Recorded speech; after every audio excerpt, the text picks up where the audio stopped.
অনেকের ধারণা শুধু পোজ দিয়ে ছবি দেই, মানে আমি একদম রাজরানী, কোনো কাজ করতে হয় না, বাসায় 4-5টা কাজের বুয়া।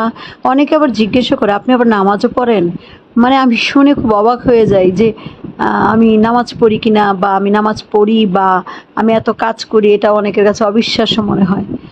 Hello viewers, this is Laila B, welcome to my page. আজকে আমি আপনাদের সঙ্গে শেয়ার করব আমার ডেইলি ব্লগের পার্ট 1।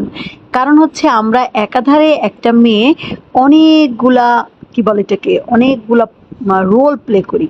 তো রোল নাম্বার 1 হচ্ছে আমাদের সকালবেলা যেটা করি, ঘুম থেকে উঠেই আমরা হচ্ছে ছেলেকে রেডি করে স্কুলের জন্য নিয়ে যাই।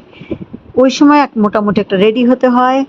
তো রেডি হওয়ার পরপরই, মানে স্কুলে নিয়ে যাওয়ার পরপরই এসে আবার ঘুম থেকে উঠেই আমি যে জিনিসটা করি সেটা হচ্ছে আমি আমার বারান্দায় চলে যাই। গাছগুলো দেখলেই আমার ভালো লাগে, যেহেতু আমার মাস্টার বেডের সঙ্গে একটা ব্যালকনি আছে।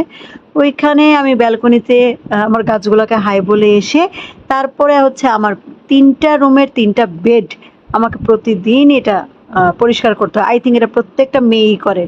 মানে এই সময় আমরা হচ্ছে স্মার্ট কাজের বুয়া, মানে একটা ফ্যামিলিতে আমরা হচ্ছে স্মার্ট কাজের বুয়া যেটাকে বলে।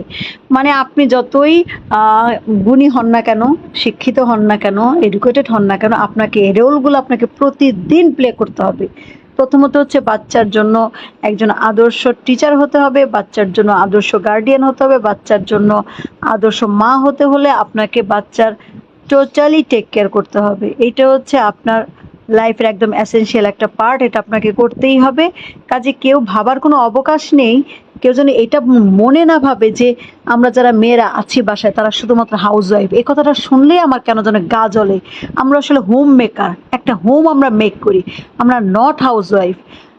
আমরা গৃহকর্মী না, বা গৃহকর্ত্রী না, বা গৃহবধূ না, আমরা একটা হোমকে আমরা মেক করে রাখি।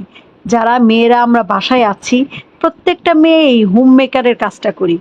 তো যে কথা বলছিলাম, নিজেকে একটু রেডি করলাম, কারণ হচ্ছে সকালবেলা ঘুম থেকে উঠেই আমি আমার মুখটা ক্লিন করে নিই। তারপরে হচ্ছে যেহেতু আমাকে এখন কুকিংয়ে যেতে হবে, তার মানে হচ্ছে শেফের দায়িত্ব পালন করতে হবে, সেক্ষেত্রে আমি মুখের মধ্যে একটু সানব্লক লাগিয়ে নিই।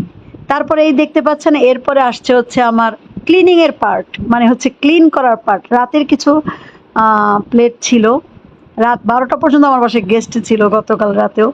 আর এটা আমার সৌভাগ্য বলা ছিল, আমার বাসায় প্রতিদিন 2-4 জন গেস্ট থাকে। হয়তো আড্ডা মারার জন্য আসে, কথা বলার জন্য, সামহাউ গেস্ট আমার বাসায় থাকেই, কাজে ওইখানে আমাকে মেনটেন করতে হয়। তো কুকিংয়ের পার্ট শেষ, এরপর হচ্ছে আমি চিন্তা করলাম আমার ছেলের এবার নাস্তা, হাজব্যান্ডের নাস্তা। দুইজনের নাস্তাই ডিফারেন্ট। একজন হচ্ছে রুটি, ডিম, কলা খাবে, সাথে সবজি বা ডাল। আর ছেলে খাবে হচ্ছে রুটির সঙ্গে সেমাই প্লাস মাংস। সেমাই না থাকলেও তরকারির ঝোল দিয়ে আমাকে সেমাইটা রেডি করতে হয়। আপনাদের এই গানগুলো আমি সকালবেলা উঠেই প্লে করার চেষ্টা করি, আমার খুব ভালো লাগার কিছু গান। একটু শুনুন আপনারাও প্লিজ। হ্যাঁ,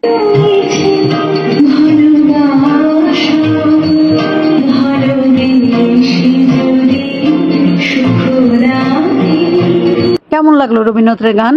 আচ্ছা, তারপরে হচ্ছে এই যে পটের বিবি সেজে আমি আবার স্কুলে চলে যাচ্ছি বাচ্চাকে আনার জন্য। শুধু এইটাই না, স্কুল থেকে আসার পর আমি ছেলেকে গোসল করিয়েছি, নাস্তা করিয়েছি, তারপর ওকে নিয়ে পড়তে বসিয়েছি।